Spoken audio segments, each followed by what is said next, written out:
Bedtime Stories. Have you ever wondered why there's an April Fool's Day? Where did the celebration come from? Why is it in the month of April? And why do people pull different kinds of pranks on each other on this day? Well, we're about to find out. There are a lot of stories about how exactly this day came about, but the most widespread one is connected to the calendar. To better understand this, we have to go back all the way to the 1500s. Before the year 1582, people used a calendar called the Julian calendar, established by Julius Caesar. This calendar started the new year on the 1st of April. Yep, you heard it right. People used to celebrate the new year on April 1st.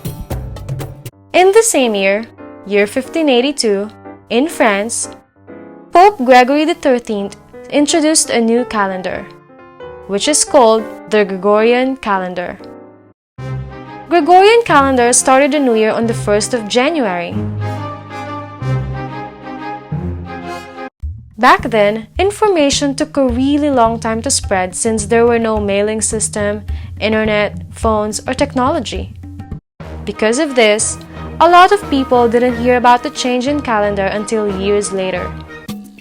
Those who didn't have any knowledge about the change continued to celebrate the new year on April 1st. There were also people that knew about the change but refused to accept it and refused to believe it. They also continued celebrating the new year on April 1st.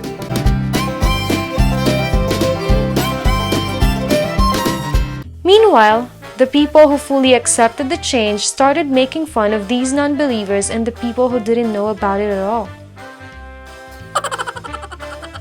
They would often shame them as fools. Originally, pranks started with people making other people believe in things that didn't exist. Eventually, people adjusted to the changes in the calendar and accepted it. But the pranking or pulling jokes on people continued. One of the famous April Fool's Day pranks of all time happened on April 1st, 1957.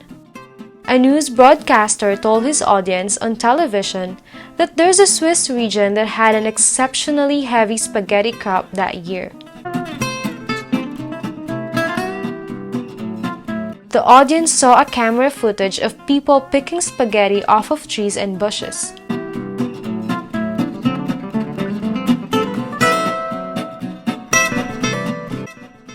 Then sitting down at a table to eat their real homegrown spaghetti.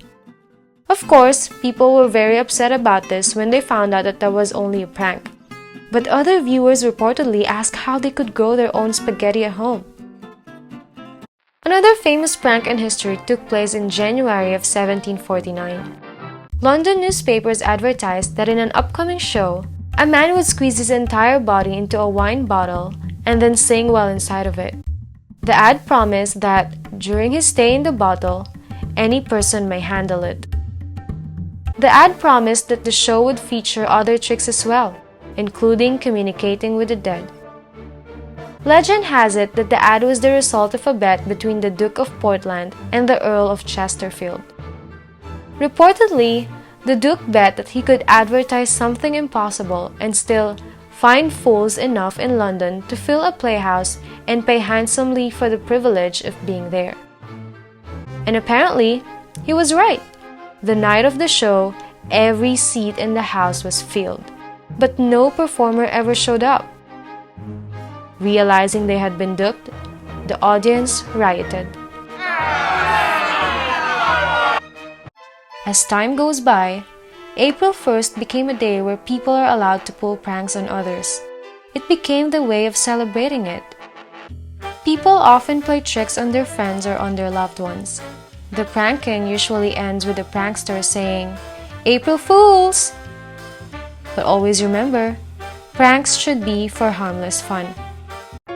Instead of pulling a prank on someone, maybe we could share with them the story of how April Fool's Day came about.